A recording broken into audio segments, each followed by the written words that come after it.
بسم الله الرحمن الرحيم. الحمد لله نحمده ونستعينه ونستغفره ونؤمن به ونتوكل عليه ونعوذ بالله من شرور أنفسنا ومن سيئات أعمالنا. من يهده الله فلا مضل له ومن يضلله فلا هادي له. ونشهد أن لا إله إلا الله وحده لا شريك له. ونشهد أن سيدنا ومولانا محمدا عبده ورسوله صلى الله عليه وعلى آله وأصحابه وبارك وسلم تسليما كثيرا. أما بعد فأعوذ بالله من الشيطان الرجيم.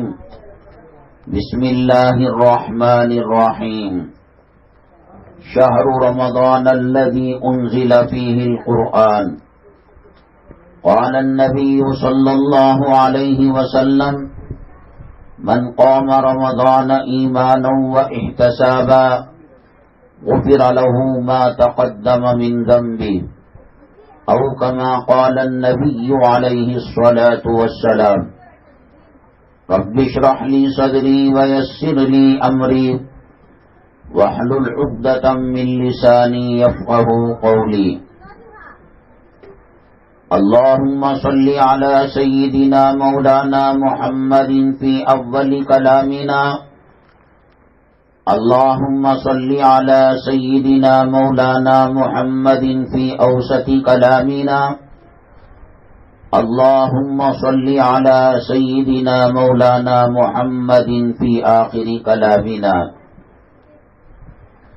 قابل قدر اسلامی خواتین اور معزز حضرات، اللہ جل جلالہ کا بے پناہ کرم ہے اور احسان ہے.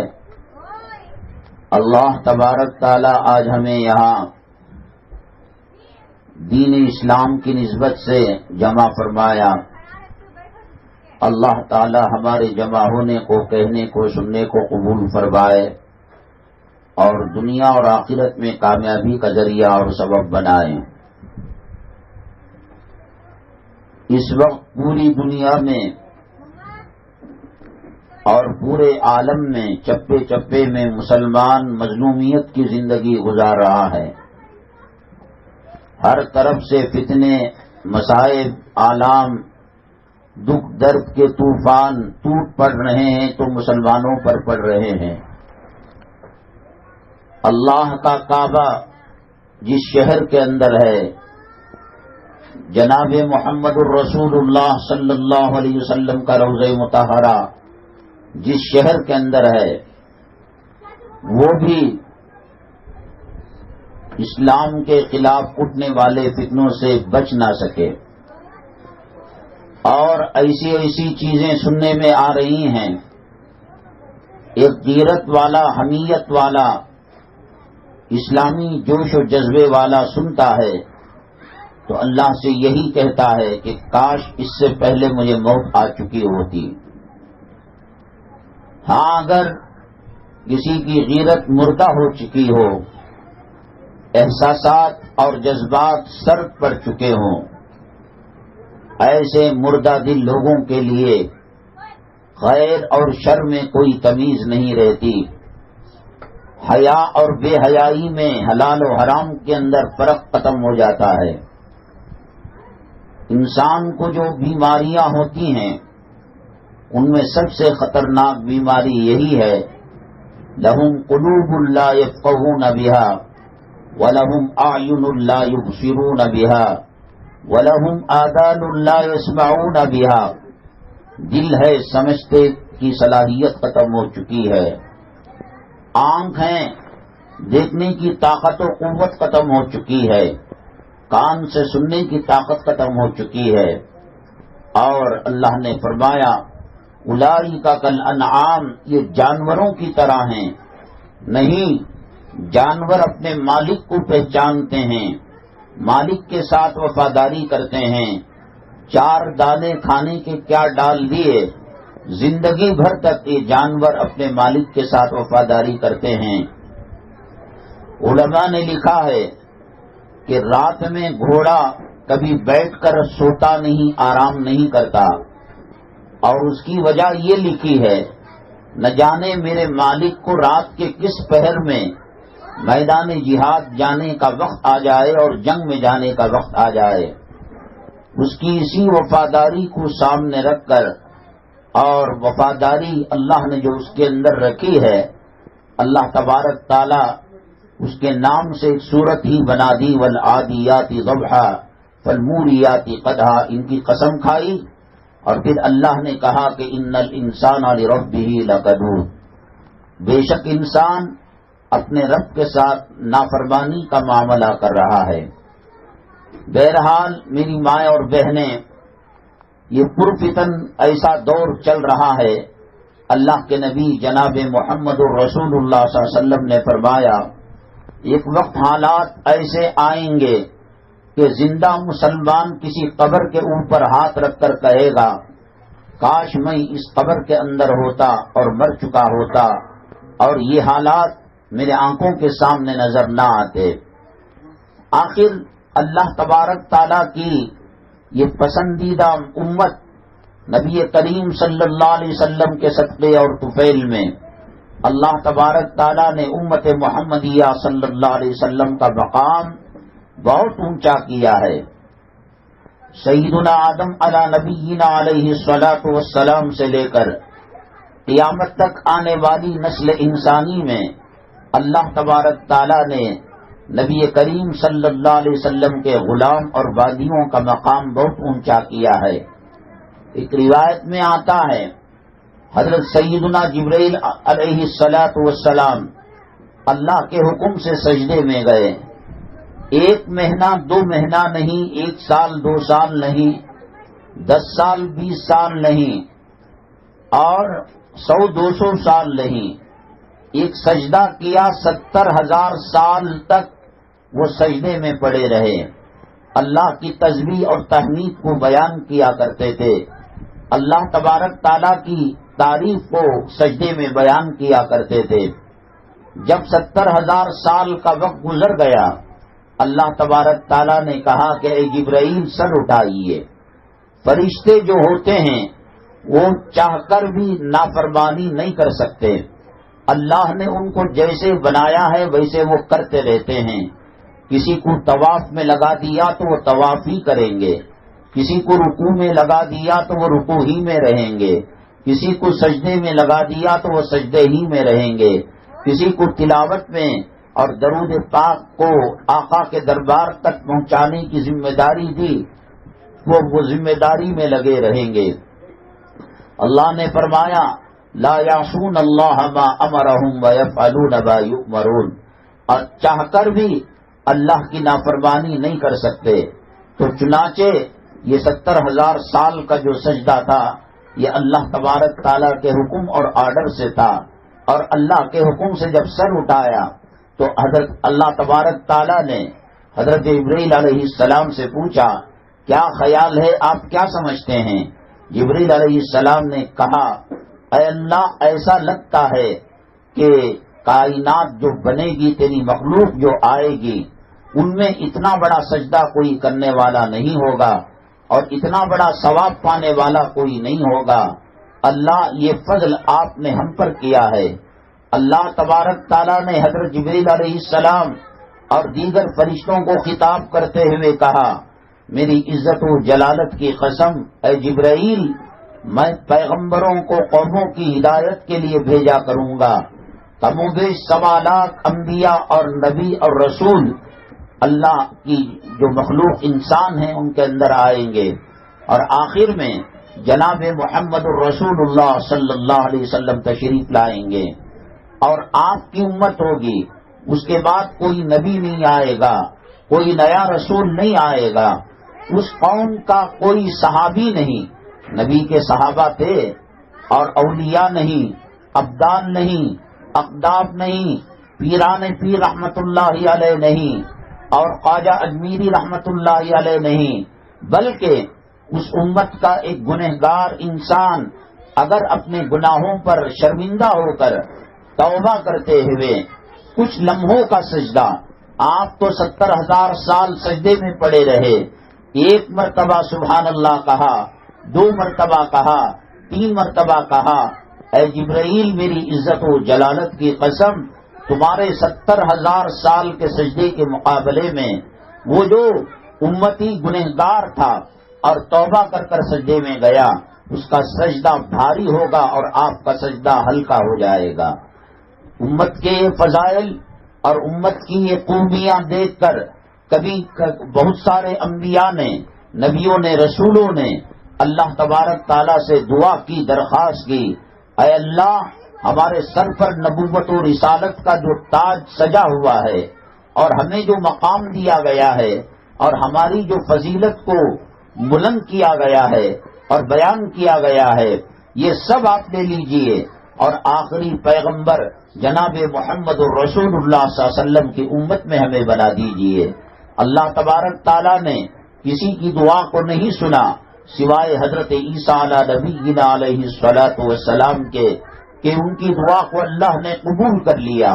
دجال کے آنے کے بعد حضرت عیسیٰ علیہ الصلوۃ والسلام آئیں گے، دجال کے فتنے کا خاتمہ کریں گے، اسلام مسلمان مخالف جو طاقتیں ہوں گی، قوتیں ہوں گی، اللہ تبارک تعالی حضرت عیسیٰ علیہ الصلوۃ والسلام اور امام مہدی کے ذریعے سے اس کے خاتمے کا کام کریں گے۔ وہ آئیں گے پیغمبر کی حیثیت سے نہیں، نبی اور رسول ہونے کی حیثیت سے نہیں، انجیل والے پیغمبر کی حیثیت سے نہیں، بلکہ ایک عام امتی بن کر آئیں گے۔ جیسے امتیوں پر 5 وقتہ نماز ہے ویسی نماز پڑھیں گے۔ حضرت عیسیٰ علیہ السلام کے زمانے میں جیسے روزے تھے اور نمازیں تھیں، ایسے روزے ایسے نماز وہ نہیں پڑھیں گے۔ نبی کریم صلی اللہ علیہ وسلم نے جو طریقہ بتایا، امت محمدیہ صلی اللہ علیہ وسلم جس راہ پر چل پڑی ہے اسی راہ کے اندر جائیں گے۔ میری مائیں اور بہنیں، جس امت میں آنے کے لیے پیغمبروں نے دعائیں کی، جس امت میں آنے کے لیے نبیوں نے اور رسولوں نے دعائیں کی، آج اس امت کی حالت کیا ہے؟ کیا ان کی عورتوں کی عزت و آبرو محفوظ ہے؟ کیا ان کے عبادت خانے، مساجد اور مدارس محفوظ ہیں؟ کیا ان کے نوجوان، ان کی آبرو محفوظ ہے؟ ہر طریقے سے آج اسلام کو بدنام کیا جا رہا ہے اور مسلمانوں کو ستایا جا رہا ہے۔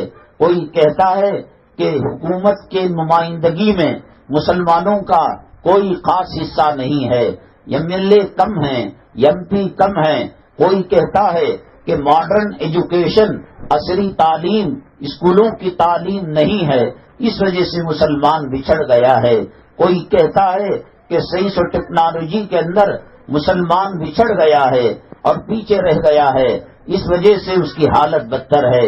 اسکولوں کی کوئی تعمیر کر رہا ہے، کوئی سائنس اور ٹیکنالوجی کے اندر ترقی پانے کے لیے کوشش کر رہا ہے، اور کوئی ماڈرن ایجوکیشن اور عصری تعلیم کے لیے کالج اور یونیورسٹی بنا رہا ہے۔ حافظوں کے لیے یہ اسکیم ہے، مولویوں کے لیے یہ اسکیم ہے۔ جن مدارس اور جن مکاتب اور جن اسلامک یونیورسٹیوں میں یہ بھی CD کا سایہ نہیں تھا، آج وہاں سائنس پڑھائی جا رہی ہے، اور یہ سمجھتے ہیں کہ ان ایجوکیشن کے نہ ہونے کی وجہ سے اور حکومت کے اندر مناسب رہبری اور نمائندگی نہ ہونے کی وجہ سے مسلمان دلتوں سے زیادہ بچھڑتا چلا گیا ہے۔ آپ اللہ کے لیے بتائے، اس آسمان کے نیچے، زمین کے اوپر سب سے زیادہ حکومتیں کس کی ہیں؟ مسلمانوں کی حکومتیں ہیں۔ یہ قطر کیا ہے؟ یہ کویت کیا ہے؟ یہ دوحہ کیا ہے؟ یہ دبئی کیا ہے؟ یہ شارجہ کیا ہے؟ یہ سعودی کیا ہے؟ اتنے ممالک دنیا میں کسی اور قوم کے نہیں ہیں۔ زمین کے پیٹرول اور تیل پر کس کا قبضہ ہے؟ زمین کی معدنیات پر کس کا قبضہ ہے؟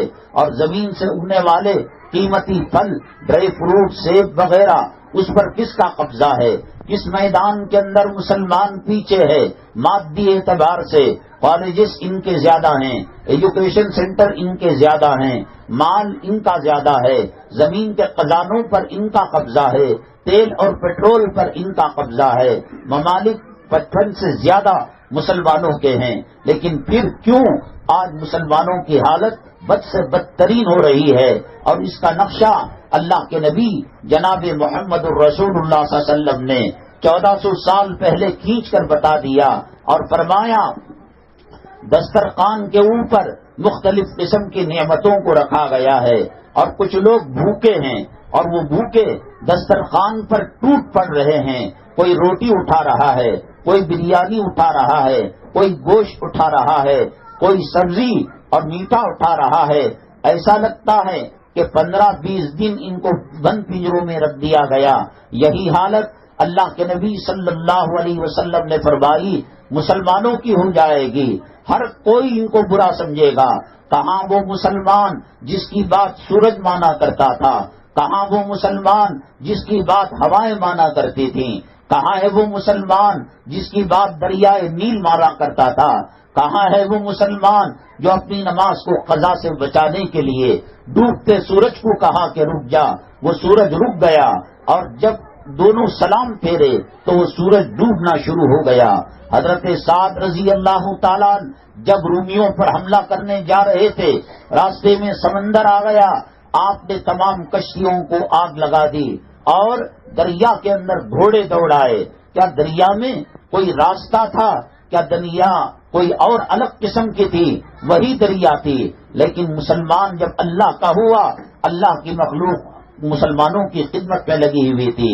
حضرت سیدنا عمر الخطاب رضی اللہ تعالیٰ مسجد نبوی صلی اللہ علیہ وسلم میں تشریف فرماتے اور حضرت ساریہ کمانڈر ان چیف بن کر، فوجیوں کے رہبر اور امیر بن کر جنگ کا مورچہ سنبھال رہے تھے۔ پہاڑ کی طرف سے دشمن آ رہے تھے۔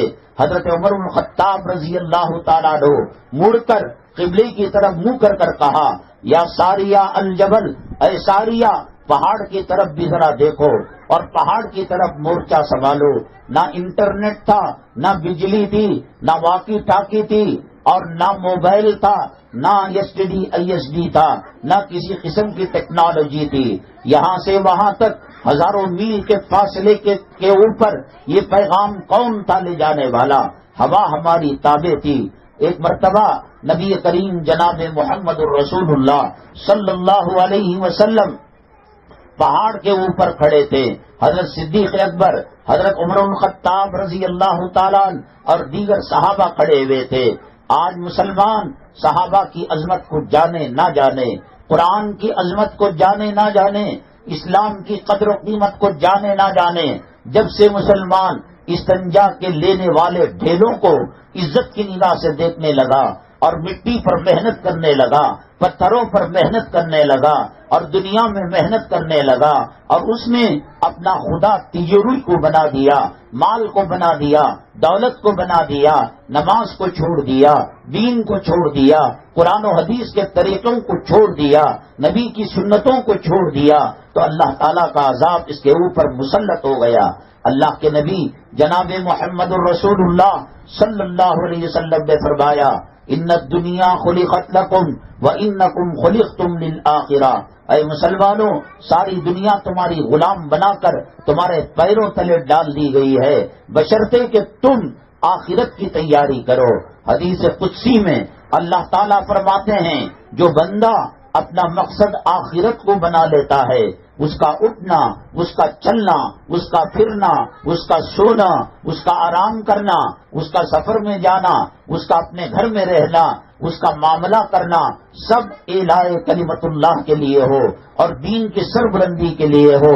اللہ فرماتے ہیں میں اس کی روزی کا، میں اس کی عزت کا، میں اس کی زندگی کا ذمہ دار بن جاتا ہوں۔ اور اگر کوئی دنیا کی پوجا میں لگ جاتا ہے، مال و دولت کے پیچھے پڑ جاتا ہے، ہوس کا اور حرص کا شکار ہو جاتا ہے، اللہ فرماتے ہیں کہ میں اس کی آنکھوں کے سامنے اندھیرا رکھ دیتا ہوں۔ وہ بیوی کی فکر کرے گا، وہ اولاد کی فکر کرے گا، وہ والدین کی فکر کرے گا، اپنی قبر کی فکر نہیں، کہ اپنی قبر سے سام کو کیسے ختم کیا جائے، اپنی قبر سے بچھوؤں کو کیسے ختم کیا جائے، اپنی قبر سے تاریکی کو کیسے ختم کیا جائے، اپنی قبر کے اندر جہنم کی کھڑکی کو کیسے بند کیا جائے، اپنی قبر کے اندر جنت کی کھڑکی کیسی کھولی جائے۔ اللہ فرماتے ہیں میں اس کے آنکھوں کے سامنے اندھیرا رکھ دیتا ہوں اور دنیا کے جھمیلوں میں پھنس کر ایک جھمیلا ختم ہونے نہیں پاتا، ایک مصیبت ختم ہونے نہیں پاتی، دوسرا جھمیلا شروع ہو جاتا ہے۔ مکان ہے سنگ مرمر کا تراشا ہوا لیکن نیند نہیں آتی ہے، سکون نہیں آتا ہے۔ کتنی خواتین ہیں جو دنیا کی پجارن ہیں، اللہ تبارک تعالیٰ نے ایک عذاب کی شکل میں ان کے شوہروں کو ان پر مسلط کیا ہے، کوئی راحت ان سے نہیں ہے، کوئی خوشی کی بات ان سے نہیں ہے۔ اور کتنے خاوین ہیں جن کی بیویوں کو اللہ تبارک تعالیٰ نے جہنمی اجدے اور قبر کے سام بنا کر مسلط کر دیا ہے، کسی قسم کی کوئی خوشی نہیں ہے، کسی قسم کی کوئی راحت نہیں ہے۔ اللہ فرماتے ہیں من اعرض عن ذکری فإن له معیشۃ ضنکا، جو میرے راستے سے ہٹے گا میں اس کی زندگی کو تنگ کر کر رکھ دوں گا۔ پیسہ ملنا سکون کی دلیل نہیں ہے، حسین بیوی کا ملنا، طاقتور اولاد کا ملنا، قوت والے مرد کا ملنا اور بڑی بڑی تاج محل جیسی، جمیرہ جیسی اور برج الخلیفہ جیسی عمارتوں کا ملنا یہ اللہ کی طرف سے کوئی بڑی نعمت کی دلیل نہیں ہے۔ سجدوں کی لذت مسلمان کھو چکا ہے، تہجد کا مزہ مسلمان کھو چکا ہے، اذان کی رحمتیں، اقامت کی برکتیں، مسجد کی روحانیت، حج بیت اللہ اور عمرہ آج مذاق ہو چکا ہے۔ اللہ کے حرم میں سیلفی لی جا رہی ہے۔ نبی کریم صلی اللہ علیہ وسلم نے فرمایا شرک و کفر کے بعد سب سے بدترین گناہ تصویر کشی ہے۔ اللہ کا وہ کعبہ، اللہ کے کعبے کی وہ سرزمین جہاں ایک نیکی 1,00,000 کے برابر ہے، وہاں ایک گناہ 1,00,000 کے برابر ہے۔ جہاں اللہ کی جنت کا ٹکڑا ریاض الجنہ ہے، جہاں گنبد خضرا ہے اور جہاں مسجد نبوی صلی اللہ علیہ وسلم ہے اور جہاں جنت البقیع ہے اور جہاں جنت المالا ہے، وہاں آج گناہوں کے اڈے بن چکے ہیں، وہاں اللہ کو ناراض کرنے والی چیزیں آ چکی ہیں۔ مسلمان نے دین کو چھوڑ دیا، مسلمان نے قرآن کو چھوڑ دیا۔ اللہ نے کہا نسوا اللہ فنسیہم، انہوں نے اللہ کو بلایا اور اللہ تعالیٰ نے ان کو بھلا دیا۔ کماتا ہے، میں ایک مرتبہ انٹرنیٹ کے اندر اور وہ یوٹیوب کے اندر یہاں سے انڈیا سے، پاکستان سے، بنگلہ دیش سے، نیپال سے جو لوگ جاتے ہیں کمائی کرنے کے لیے، مجھے یہ بتائیے ماں کے پیٹ میں اللہ تبارک تعالیٰ لکھ دیتا ہے کتنا دانہ ملنا ہے، کتنا غلہ ملنا ہے، کتنا اناج ملنا ہے، ہواؤں میں کتنا اس کا نام ہے، پانی پر اس کا کتنا نام ہے۔ اللہ کے نبی صلی اللہ علیہ وسلم نے فرمایا ملک الموت کے باپ کی یہ ہمت نہیں ہوگی، یہ جرأت نہیں ہوگی کہ ایک دانے پر، ایک رائی اور راگی کے دانے پر نام باقی ہو اور وہ روح کو قبض کر لے، اور اگر اس کا غلہ ختم ہو گیا تو ان کی یہ مجال نہیں کہ 1 سیکنڈ کی مہلت دیں کہ وہ چمچ کے اندر رکھا ہوا دودھ پی لیں اور زمزم کو پی لیں اور دوا کو پی لیں۔ کیا عرب کا خدا الگ ہے؟ کیا امریکہ کا خدا الگ ہے؟ کیا USA کا رب الگ ہے؟ کیا وہ پالنہار الگ ہے؟ ارے بیوی کی خوشیوں کو چھوڑ کر جیتے جی اس کو بیوہ بنا کر، بچوں کی خوشیوں کو چھوڑ کر جیتے جی ان کو یتیم بنا کر، یہ کون سی مصیبت ہے کہ نہ دن نہ رات اس کے اندر دکھایا گیا کہ بھوک لگی ہے، ہوٹل میں کھانے کے لیے گئے ہیں تو وہ گھر والی کفیل کی بیوی کا فون آتا ہے کہ ہمیں ہاسپٹل جانا ہے، ہمیں ڈیوٹی پر جانا ہے، بچوں کو اسکول کے لیے چھوڑنا ہے۔ اتنی قربانیاں اگر دین کے خاطر دیتا تو وقت کا پیران پیر بن جاتا، وقت کا خواجہ اجمیری بن جاتا۔ میری ماں اور بہنیں، جب اللہ کے بندے یہ اللہ کے تھے، من کان للہ کان اللہ لہو، جو اللہ کا تھا اللہ اس کا ہو جائے گا۔ جب اللہ اس کا ہو جائے گا ہر دکھ درد کو وہ دور کرے گا، پریشانی کو دور کرے گا، اور وقتی طور پر امتحان اور آزمائش آئے گی بھی تو اللہ اس میں جنت کے مزے دے گا۔ حضرت عبد الرحمن ابن عوف رضی اللہ تعالیٰ عنہ خانہ کعبہ کا طواف کر رہے تھے، مشرکین اور کفار مکہ ان کو مارنے لگے، پیٹنے لگے۔ حدیث کے اندر آتا ہے کہ جب اس قسم کی کوئی بات ہو اور کوئی رکاوٹ ہو تو مسلمان اس وقت حکمت سے کام لے کر بچ سکتا ہے۔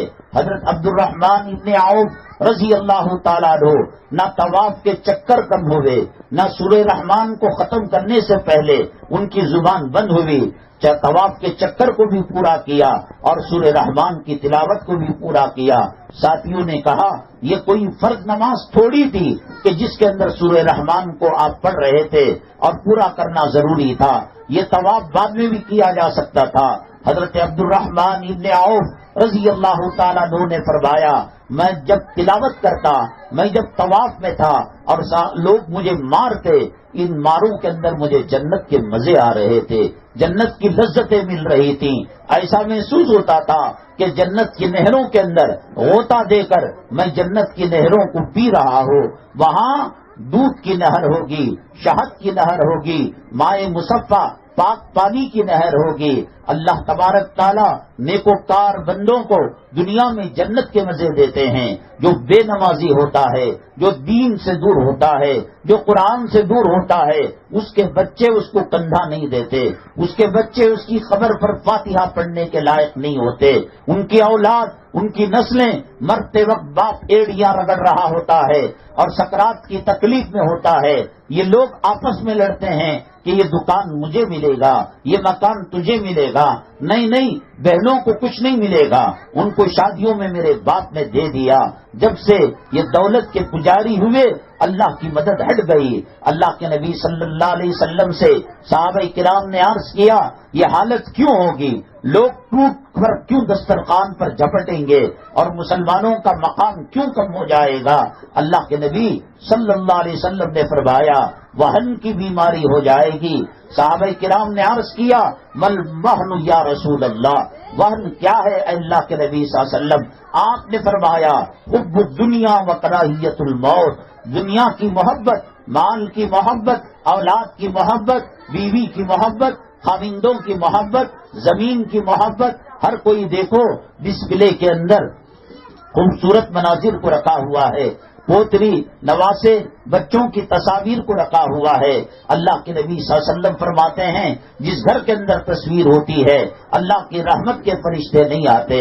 آئے نہ آئے اس کو تو اپنا کام کرنا ہے، خواہشات کا پجاری بننا ہے۔ میری ماں اور بہنیں، اللہ نے امت محمدیہ صلی اللہ علیہ وسلم کے خواتین کو جو طاقت دی، جو قوت دی، اور اللہ جو پیار کرتا ہے امت محمدیہ صلی اللہ علیہ وسلم سے اور جو تعلق قائم کیے ہوئے ہے، مجھے یہ بتائے کب اللہ نے اس امت کو ناراض کیا؟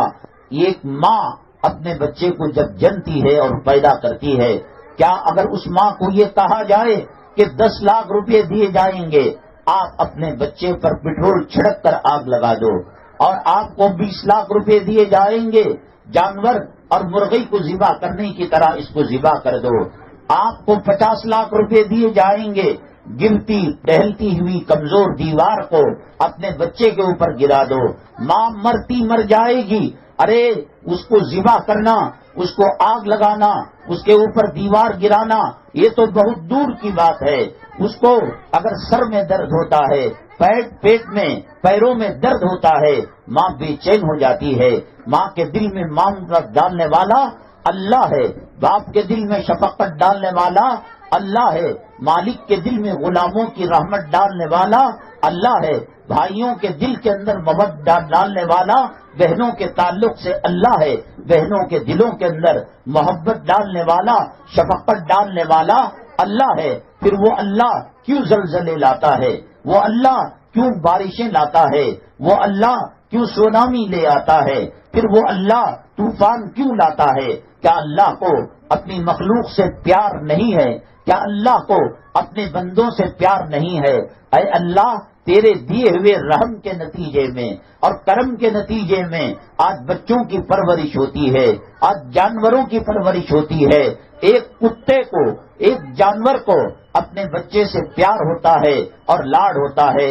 ترکی کے اندر ایک خاندان کے، ایک قبیلے کے 30-40 لوگ کا جنازہ نکلتا ہے اور زلزلے کا شکار ہو کر مر جاتے ہیں. ماں کو باپ جو ہے جنازہ نہیں دے پاتا، بیوی کو خامن جنازہ نہیں دے پاتا، خامن کو اس کے بچے جنازے کو کندھا نہیں دے پاتے. یہ کیا ہو رہی ہے صورتحال؟ اللہ نے کہا وَمَا أَصَابَكُم مِّن مُّصِيبَةٍ فَبِمَا كَسَبَتْ أَيْدِيكُمْ وَيَعْفُو عَن كَثِيرٍ. اے لوگو، جو بھی مصیبت آتی ہے، تمہارے پیر میں کانٹا چبھتا ہے، پتھر چبھتا ہے، بیماری آتی ہے، تکلیف آتی ہے، یہ تمہارے گناہوں کی وجہ سے ہے، لیکن میں بہت زیادہ معاف کرتا ہوں. اور معاف کر کر پانی جب سر کے اوپر ہو جاتا ہے تو میاں بیوی کو سانپ اور منگوس بنا دیتا ہو، اولاد کو نافرمان بنا دیتا ہو، اور مال اور دولت کی محبت دل میں ڈال کر اس کی زندگی کو اجیرن کر دیتا ہو. آج سب کچھ ہے، اللہ کی محبت، اللہ سے تعلق، اذان سے تعلق، مساجد سے تعلق مسلمان کے پاس نہ ہونے کی وجہ سے کیا سے کیا حالت ہو گئی ہے. یہی مسلم خواتین تھی. سورہ مجادلہ قد سمیع اللہ پارے کی پہلی سورت، اور وہیں سے قد سمیع اللہ پارا شروع ہوتا ہے. میری ماں، تیرے اندر وہ طاقت تھی، وہ قوت تھی کہ اللہ تعالیٰ سے اپنے موافق فیصلے کو لے سکتی تھی.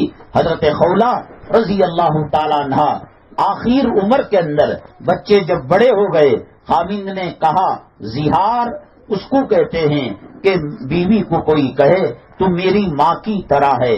اگر اس طریقے سے کہہ دیتے ہیں تو بیوی حرام ہو جاتی ہے. تو جب ان کی جوانی ڈھل گئی اور ان کی جوانی اور حسن کا سورج غروب ہو گیا اور وہ بہت مست ہو گئے تو انہوں نے زہار کر دیا.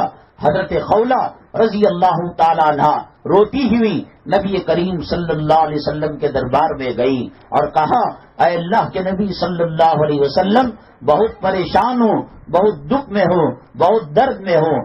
آپ نے پوچھا، بہنا کیا ہوا؟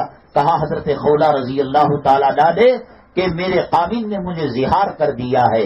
ایک ہوتا ہے طلاق، ایک ہوتا ہے خلا، اور ایک ہوتی ہے موت جس سے نکاح ٹوٹتا ہے، اور ایک ہوتا ہے زہار جس میں خاوند اپنی بیوی کو کہتا ہے کہ تو میری ماں کی طرح ہے، نکاح ٹوٹ جاتا ہے.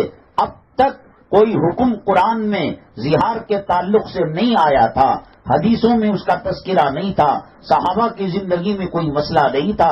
پہلی مرتبہ جب یہ چیز آئی، اللہ کے نبی صلی اللہ علیہ وسلم نے فرمایا، حرمتی علیہ، تو اس پر حرام ہو گئی. حضرت خولہ سر پیٹنے لگی، رونے لگی. اے اللہ کے نبی صلی اللہ علیہ وسلم، ذرا غور کیجئے، کون مجھ سے نکاح کرے گا، کون مجھ سے شادی کرے گا؟ میری جوانی کو کھا گیا میرا خاوند، میرے بچے جوان ہو گئے، اپنی بیویوں کے پیچھے لگ گئے ہیں، کون میری دیکھ بھال کرے گا؟ اللہ کے نبی صلی اللہ علیہ وسلم نے فرمایا، حرمتی علیہ، تو اس پر حرام ہو گئی. یہی اب تک کا مسئلہ چلا آ رہا ہے.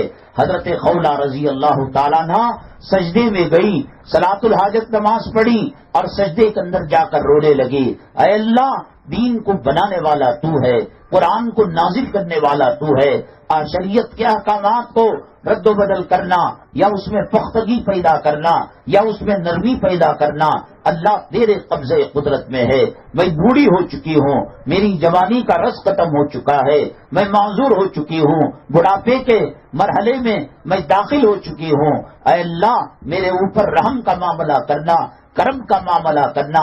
میری ماں آج تو جھنڈوں کے پاس دکھائی دیتی ہے، عاملوں کے پاس دکھائی دیتی ہے، آج مجاوروں کے پاس دکھائی دیتی ہے، مزاروں کے پاس دکھائی دیتی ہے، عملیات غلط سلط کرنے والوں کے پاس دکھائی دیتی ہے. اللہ نے تیرے اندر کیا طاقت رکھی ہے، کتنی قوت رکھی ہے.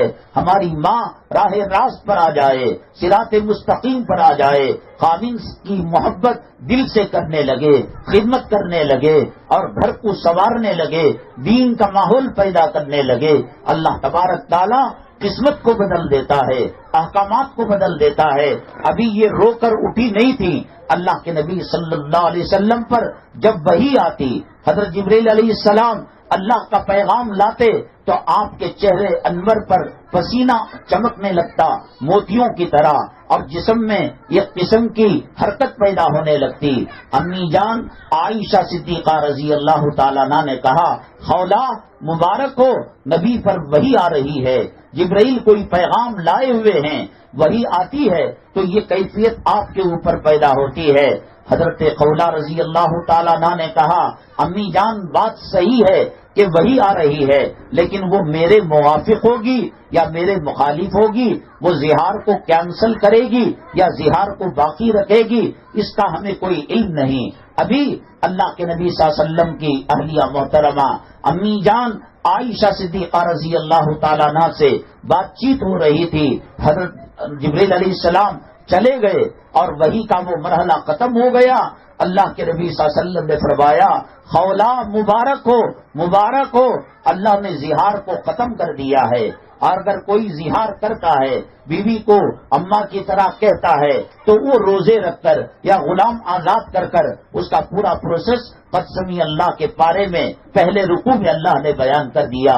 میری ماں تیرے اندر وہ طاقت تھی، وہ قوت تھی کہ قد سمی اللہ قول التی تجادلو کا، تو جو جھگڑا کر رہی تھی، جو بات کر رہی تھی، اللہ نے سن کر اللہ تعالیٰ تیرے موافق کلام پاک جو ہمیشہ باقی رہنے والا ہے، مشرق مغرب شمال جنوب زمین آسمان جنگلوں بیابانوں ندی تالابوں اور دریاؤں میں جس کلام پاک کی تلاوت کی جا رہی ہے، اس میں تیری وجہ سے جو حکم بدلا ہے اللہ نے اس کا تذکرہ کیا ہے۔ سیدنا امام بخاری رحمت اللہ علیہ کی کتاب ہے بخاری شریف، کو دنیا کے اندر کلام پاک کے بعد سب سے اونچا مقام ہے، سب سے اونچا مرتبہ ہے، اور کوئی مسلک والے کیوں نہ ہو بخاری شریف کی عظمت کو، بخاری شریف کی صحت کو وہ دل و جان سے قبول کرتے ہیں۔ عرب میں پڑھائی جاتی ہے، عجم میں پڑھائی جاتی ہے، ترکی والے پڑھاتے ہیں، فارسی والے پڑھاتے ہیں، کنڑا والے پڑھاتے ہیں، تیلگو والے پڑھاتے ہیں۔ اللہ کے قرآن کے بعد سب سے اونچا مقام بخاری شریف کا ہے۔ امام بخاری کو امام بخاری کس نے بنایا میری ماں؟ آج تیرے گود میں پلنے والے بچوں کو تو جنت کے راستے پر چلا نہ سکی۔ بہوئیں کی تراشنا حرام ہے، گناہ کبیرہ ہے۔ اللہ کے نبی صلی اللہ علیہ وسلم نے فرمایا لعن اللہ الواصلہ المستوصلہ، یہ بہویں تراشنے والی اور جس کی تراشی جا رہی ہیں اس پر اللہ کی لعنت۔ میری ماں تیری حسن کا راز، تیری خوبصورتی کا راز، تیرے لڑکپن اور بڑکپن کا راز بیوٹی پارلر میں نہیں ہے، تہجد کے سجدوں میں ہے، اللہ کے دربار میں ہاتھ اٹھا کر رونے میں ہے۔ حضرت رابعہ بصریہ رحمت اللہ علیہا مصلی پر ساری رات گزار دیا کرتی تھی۔ ایک دن ان کے بھتیجے آئے اور فجر کی اذان ہو رہی تھی، کہا کہ خالہ جان، پھوپھی جان، یہ کیا ہے؟ پانی کہیں سے برس کر گرا ہے یا لوٹا الٹ کر پانی مسلح تر ہو گیا ہے؟ رابعہ بصریہ رحمت اللہ علیہ نے کہا نہیں بیٹے، یہ اللہ کے دربار میں آنکھوں سے آنسو کے جو قطرے نکلے ہیں اس کی وجہ سے یہ جانی ماس تر ہو چکا ہے۔ آج اللہ سے مانگنے کی عادت ختم ہو چکی ہے، دولت کے پیچھے، مال کے پیچھے، زمین اور پراپرٹی اور جو ہے سونے چاندی کے زیورات کے پیچھے آج محنت ہو رہی ہے۔ انہوں نے مسلوں کو ترک کیا، اللہ ان کی مرادیں پوری کر رہے ہیں، اللہ ان کی حسرتوں کو پوری کر رہے ہیں۔ حضرت رابعہ بصریہ رحمت اللہ علیہ ایک مرتبہ سالن بنا رہی تھی، پیاز نہیں تھی، ادھر ادھر دیکھا کہیں پیاز دکانوں میں بھی نہیں مل پائی، کوئی لانے والا بھی نہیں ملا۔ عین اس وقت جب کڑائی کو انہوں نے چولہے کے اوپر رکھا اور تیل گرم ہو گیا، پیاز ڈالنے کا وقت آیا، اللہ تبارک تعالیٰ نے ایک چیل جس نے بازار سے ایک پیاز کو اٹھا لیا تھا، ٹھیک حضرت رابعہ بصریہ جہاں چولہا گرم کر رہی تھی وہاں پر اس نے گرا دیا۔ اس طریقے سے اللہ نے مراد کو پورا کر دیا۔ وَمَن يَتَّقِ اللَّهَ يَجْعَل لَّهُ مَخْرَجًا وَيَرْزُقْهُ مِنْ حَيْثُ لَا يَحْتَسِبُ۔ اللہ فرماتے ہیں جو تقوی اختیار کرے گا، اللہ کا ڈر کو اپنائے گا، اللہ ایسی جگہ سے روزی دے گا کہ اس کو پتہ بھی نہیں ہوگا۔ امام بخاری رحمت اللہ علیہ جب جو ہے پیدا ہوئے، نابینا پیدا ہوئے، اندھے پیدا ہوئے، میری ماں نابیناؤں کو بینائی دینے والی وہ مردہ جسموں کے اندر روح کو تو نے ڈالا ہے، قحط سالی کے موقع پر تو نے برسات کو برسایا ہے۔ مولانا عبدالحق محدث دہلوی رحمت اللہ علیہ فرماتے ہیں کہ دلی کے اندر قحط سالی ہو گئی اور لوگ دانے دانے کے لیے پریشان ہو گئے اور جانور مرنے لگے، انسان خشکی سے مرنے لگے، کئی دنوں سے نماز استسقاء جو بارش کی نماز ہے وہ لوگ پڑھ کر آتے، اللہ تبارک تعالیٰ بارش نہیں برساتا تھا۔ ایک لڑکا اپنی ماں کو اونٹ کے ہودج پر، اونٹ کے اوپر ایک چھوٹا اسٹیج بنا کر اس پہ بٹھایا جاتا تھا، وہاں سے سفر کرتے ہوئے گیا، کہا کہ یہاں اس میدان کے اندر مسلمان کیوں جمع ہیں، اپنے جانوروں کو کیوں لائے ہیں؟ وہاں کے لوگوں نے کہا کہ دلی میں زبردست قحط سالی ہے اور بارش رک گئی ہے، لوگ دانے دانے کے محتاج ہو گئے ہیں۔ کہا اگر میں برسا دوں پانی تو تم کیا اللہ کی عبادت کرو گے؟ کیا اگر میں برسا دوں اللہ کی نافرمانی نہیں کرنے کا وعدہ کرو گے؟ تنگ آ چکے تھے، کہا کہ نہیں، اب ایک نماز بھی ہم نہیں چھوڑیں گے اور ایک مرتبہ بھی خدا کی نافرمانی اور نبی کی نافرمانی نہیں کریں گے۔ وہ جو خاتون ان کی ماں ہودج میں اور اون کے اسٹیج پر بیٹھی ہوئی تھی، اس کے دوپٹے کا ایک حصہ باہر کو لٹک رہا تھا، اون کو بٹھایا اور دوپٹے کے ٹکڑے کو اپنے ہاتھ میں رکھ کر آسمان کی طرف منہ رکھ کر کہا، اے اللہ، اس نے اپنی عصمت، اپنی جوانی، اپنی شرم، اپنی حیا کی حفاظت کی ہے تیری رضامندی کے لیے، اللہ اس کے صدقے طفیل اور برکت سے بارش کو برسا دے۔ مورخین لکھتے ہیں ابھی ہاتھ کو چھوڑا نہیں تھا کہ آسمان میں بادل آئے اور بادل برسنے لگے۔ میری ماں خشک سالی کو بادل برسانے والی تو تھی، نابینا کو بینائی دینے والی۔ جب امام بخاری نابینا پیدا ہوئے، سجدے میں گئی اور اللہ سے وعدہ کیا، میرے رب تو جس کو چاہے اندھا بنا سکتا ہے اور جس کو چاہے بینا بنا سکتا ہے، جس کو چاہے صحت والا بنا سکتا ہے اور جس کو چاہے مریض بنا سکتا ہے۔ میں وعدہ کرتی ہوں کہ اگر میں زندہ رہوں تو میرے بچے کو تیری نبی کی حدیثوں کی خدمت میں لگا دوں گی اور اس کو جمع کرنے میں لگا دوں گی۔ علماء نے لکھا ہے ماں کا سر ابھی سجدے سے نہیں اٹھا تھا کہ امام بخاری کی بینائی واپس آ چکی تھی، ان کے دیکھنے کی طاقت و قوت واپس آ چکی تھی۔ ماں اپنے آپ کو پہچان، جب قرآن سے تیرا رشتہ تھا، جب نبی کے طریقوں سے تیرا رشتہ تھا، جب تجھے دیکھ کر گھر کے نواسے نواسیاں اور بچے بچیاں کلام پاک کو پڑھا کرتے تھے، جانی ماز بچھا کر سجدہ کیا کرتے تھے، تو تیرا گھر رحمتوں کا مسکن تھا، تیرا گھر برکتوں کا مسکن تھا۔ اللہ کی رحمتیں، اللہ کی برکتیں چھوٹے دونی والوں کے اندر آ جاتی تھی۔ اب ڈالر بھی آ رہا ہے، اب ریال بھی آ رہا ہے، اب دینار بھی آ رہا ہے، اب درہم بھی آ رہا ہے، اب سونے چاندی کا ذخیرہ بھی آ رہا ہے۔ نہ مرد خوش ہے، نہ عورت خوش ہے، نہ نانا نانی خوش ہیں، نہ نواسے خوش ہیں، نہ دادا دادی خوش ہیں، نہ پوتری پوتریاں خوش ہیں۔ یہ جنگل کا میدان بنا ہوا ہے، دیکھنے میں سنگ مرمر کا استعمال کیا گیا ہے، دیکھنے میں راجستھان کے بڑے قیمتی پتھروں کو لگایا گیا ہے، لیکن دلوں میں اللہ نے سانپ اور منگس کی دشمنی کو ڈال دیا ہے۔ تیرے اندر وہ طاقت کہ نابینا کو بینا بنا دیا، تیرے اندر وہ طاقت کہ خشک سالی کے اندر برسات کو برسا دیا، تیرے اندر وہ طاقت ہے کہ تو مرے ہوئے بچے کو بھی تو نے زندہ کر دیا۔ حضرت انس ابن مالک رضی اللہ تعالیٰ نبی کریم صلی اللہ علیہ وسلم کی خدمت کیا کرتے تھے۔ ماں نے بچپنے میں نبی کریم صلی اللہ علیہ وسلم کے حوالے کر کے چلی گئیں، آپ ان کو پالیں، پرورش کریں اور ان کی تربیت کریں۔ حضرت انس ابن مالک رضی اللہ تعالیٰ عنہ فرماتے ہیں میں اگر یہ واقعہ نہ دیکھتا تو میں خود اس واقعے پر یقین نہ کرتا۔ گاؤں دیہات کے اندر ایک ایسی بیماری آئی جیسے اب جو ہے کرونا آ کر گیا، ایک کا دوسرے کو لگ رہا ہے، دوسرے کا تیسرے کو لگ رہا ہے۔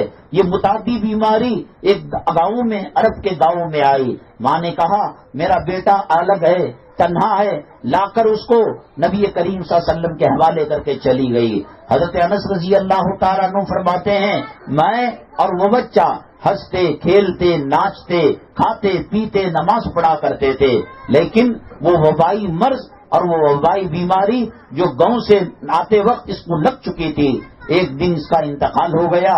اللہ کے نبی صلی اللہ علیہ وسلم نے وہ زمانہ انٹرنیٹ کا، موبائل کا، پوسٹ آفس کا اور جو ہے میل کا زمانہ نہیں تھا، چیٹنگ کا زمانہ نہیں تھا، کسی طریقے سے خبر ماں تک پہنچائی کہ تمہارا بیٹا مر چکا ہے۔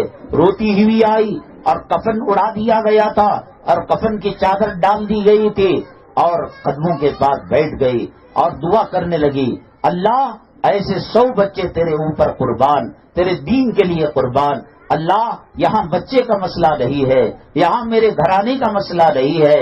اللہ یہ کافر لوگ مذاق اڑائیں گے کہ نبی کے در میں آ کر تمہارا بچہ مر گیا، اگر گاؤں میں ہوتا وہاں کے بت بچا لیتے، وہاں کے جھوٹے خدا بچا لیتے۔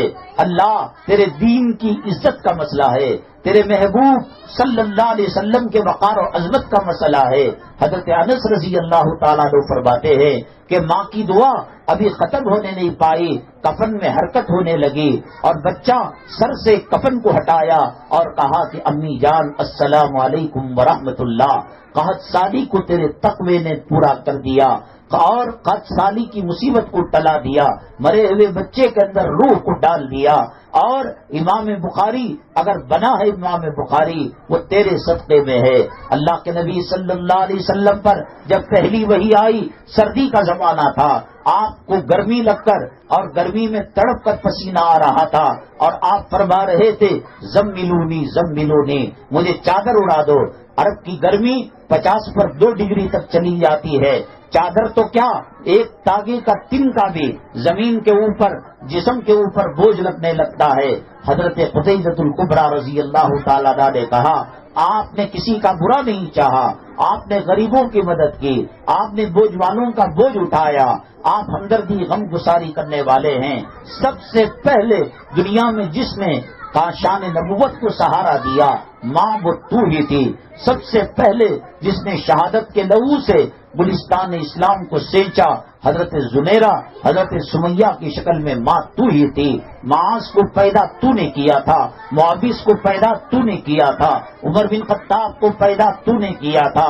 ماں تو بھلی ہوتی ہے، پیغمبر تیرے کوکھ سے جنم لیتے ہیں۔ ماں تو بھلی ہوتی ہے، قرآن کے حافظ تیرے کوکھ سے جنم لیتے ہیں۔ ماں تو بھلی ہوتی ہے، اللہ کی قدرت تیرے اشاروں پر ناچتی ہے۔ ماں تو بھلی ہوتی ہے، تو حافظوں کو مجاہدوں کو غازیوں کو پیدا کرتی ہے۔ ماں تو بھلی ہوتی ہے، پیران پیر تیرے صدقے میں غوث پاک بنتے ہیں۔ ماں تو بھلی ہوتی ہے۔ خواجہ اجمیری رحمت اللہ علیہ پہلے دستور تھا کہ چاند دیکھ کر ماں کے قدم بوسی کر کر ماں کو مبارکبادی دی جاتی تھی۔ ایک مرتبہ آپ نے 70 لاکھ لوگوں کو ایمان کی تجدید کرائی اور 20 لاکھ لوگوں کو کلمہ پڑھایا اور ماں سے دعا لینے کے لیے گئے۔ ماں میرا یہ کارنامہ ہے۔ حضرت خواجہ اجمیری رحمت اللہ علیہ کی ماں نے کہا بیٹے اس میں تیرا کوئی کمال نہیں ہے، جب سے تو میری کوکھ میں آیا تھا اور میرے پیٹ میں آیا تھا اس وقت سے لے کر دودھ کے چھڑانے تک بے وضو کبھی نہیں رہی اور بے وضو کبھی میں نے تجھے دودھ نہیں پلایا۔ ماں خواجہ اجمیری کی ہو، ماں حضرت فاطمہ ہو تو حسن پیدا ہوتے ہیں، حسین پیدا ہوتے ہیں، اور یہ بیوٹی پارلر جا کر سجنے والی خواتین کی کوکھ کے اندر ابو جہل کی نسل پیدا ہوتی ہے، ابو لہب کی نسل پیدا ہوتی ہے، بے نمازی پیدا ہوتے ہیں، ماں باپ کے نام فرمان پیدا ہوتے ہیں۔ دیکھو میری ماں، آپ نے دیکھا ہوگا کہ جب بچہ پیدا ہوتا ہے ایک کان میں اذان اور ایک کان میں اقامت دی جاتی ہے۔ پوری دنیا کے اندر اقامت کے کہے جانے کے بعد امام صاحب کی تکبیر تحریمہ اور اقامت کے درمیان ڈسٹینس نہیں ہوتا، وقت نہیں ہوتا۔ ہاں سعودی عرب کے اندر حرمین شریفین کے اندر مغرب کی اذان اور اقامت کے درمیان کچھ ڈسٹینس ہوتا ہے اور کچھ مسلک والے نفل سنت جو بھی پڑھتے ہو، لیکن اقامت کے بعد اور نماز کے درمیان کوئی ڈسٹینس نہیں ہوتا۔ یہ کون سی اذان ہے جو پیدا شدہ بچے کے کان میں کہی جا رہی ہے؟ وہ کون سی اقامت ہے جو پیدا شدہ بچے کے بائیں کان کے اندر کہی جا رہی ہے؟ علماء نے کہا یہ نماز جنازہ کی اذان ہے، یہ نماز جنازہ کی اقامت ہے۔ میری ماں تیرا میرا اور پوری دنیا کے لوگوں کا کان کے اندر اذان اور ایک کان کے اندر اقامت کہہ کر موت کا فاصلہ، جنازے کا فاصلہ بتا دیا گیا ہے۔ آج مالدار خبیث حرام کی کمائی کمانے والا کہتا ہے کہ 50 کروڑ کی میرے پاس کار ہے، میرا بنگلہ ایسا ہے، میری زمین ایسی ہے، میری پراپرٹی ایسی ہے، میرے کپڑے فارین کے اندر سلتے ہیں اور 20-30 لاکھ کا سوٹ میں پہنتا ہوں، وہ کتنا قیمتی ساڑی پہنے، میرے اور جواہرات اور موتیوں سے لدے کپڑے پہنے، موت کا پنجہ جب گڑتا ہے اس کو زمین کے اندر پٹک کر ان کپڑوں کو چھین لیا جاتا ہے اور عزت کے خاطر کفن کی چندی میں لپیٹ دیا جاتا ہے، اور وہ جنازہ جو فقیر کے چندے سے 10 روپے کی بھیک سے بنایا گیا تھا، اب کہاں گئی 50 کروڑ کی کار، اور کہاں گئے بنگلے، کہاں گئے وہ ماربل، اور کہاں گئے واش روم کے اندر چاندی کی ٹنکی اور چاندی کے نل، سب کچھ دھرا رہ گیا، مٹی کے اندر ڈالا جاتا ہے۔ وہ خامن جو اپنی بیوی کو محبوبہ محبوبہ کہتا تھا، دل کی دھڑکن کہتا تھا، اس کے بغیر کھانا نہیں کھاتا تھا، اس کے بغیر چین کی نیند نہیں سوتا تھا، لیلا مجنو کے افسانے اور شیری فرحات کے افسانے اور شاہ جہاں ممتاز محل کے افسانے یہ بنانے والے میری ماں ان آنکھوں نے دیکھا ہے کہ اندھیری قبر میں چندیوں میں لپیٹ کر تجھے اندھیری قبر کے حوالے کر کر جو وہ اپنی محبوبہ اپنا جان من سمجھتا تھا وہ کچی اینٹیں رکھتا ہے اور 60 ڈھیلے لگ کر منہا خلقناکم وفیہا نعیدکم پڑھ کر وہ ڈھیلے اس کے اندر ڈال دیتا ہے۔ یہ وہ نماز ہے جو اقامت پیدا ہونے پر کہہ دی گئی۔ ہماری موت ہمارے نزدیک ہے، ہمارا قبرستان کی منزل ہمارے نزدیک ہے۔ میری ماں رمضان المبارک آ رہا ہے، اللہ تبارک تعالیٰ اس میں جہنم کے دروازے بند کر دیتے ہیں، جنت کے دروازے کھول دیتے ہیں، اور روزے دار کی دعاؤں پر 70,000 فرشتے آمین کہتے ہیں۔ میری ماں تیری گوک کے اندر امت کی قسمت کو اللہ نے رکھ دیا ہے، اب حالات کا بگاڑنا اور حالات کا بننا تیرے قبضے کے اندر اللہ نے دے دیا ہے۔ تو بنتی ہے، ملک بنتے ہیں جہاں بنتا ہے، تو بگڑتی ہے، حضرت لوط علیہ السلام کے گھر میں جا کر تو بگڑ جاتی ہے، تو بگڑتی ہے، حضرت نوح کے گھر میں بگڑ جاتی ہے، تو بنتی ہے، فرعون کے محل کے اندر ایسا بنتی ہے کہ اللہ تبارک تعالیٰ سورہ تحریم کے اندر تیرا تذکرہ کرتا ہے۔ اللہ تبارک تعالیٰ ہمارے گناہوں کو معاف فرمائے، ہمارے خطاؤں کو درگزر فرمائے، اللہ ہماری توبہ کو قبول فرمائے، اللہ رمضان کی رحمتوں برکتوں سے مالا مال فرمائے، اللہ تبارک تعالیٰ خاص طور سے عورتوں کو شرم و حیا کے دائرے میں رکھ کر تقویٰ طہارت کی زندگی گزارنے کی توفیق نصیب فرمائے۔ یہاں الحمدللہ کئی سالوں سے مکتب چل رہا ہے، اور بالخصوص صاحب قالا حافظ مولوی ریان صاحب قاسمی کی سرپرستی میں آیا، تعلیم اور بھی بہت عمدہ ہو چکی ہے۔ رمضان المبارک کے بعد شوال کے اندر انشاءاللہ پھر دوبارہ مدرسہ کھلے گا۔ بہت مبارک ہیں وہ والدین، وہ گھرانے جن کے بچے کلام پاک سے وابستہ ہیں، اٹھتے بیٹھتے چلتے پھرتے دعائیں پڑھتے ہیں اور اسلام کے راستے پر چلنے کی کوشش کرتے ہیں۔ اللہ تبارک تعالیٰ اسلام پر ہماری زندگیاں چلائے اور ایمان و اسلام پر ہمارا خاتمہ فرمائے۔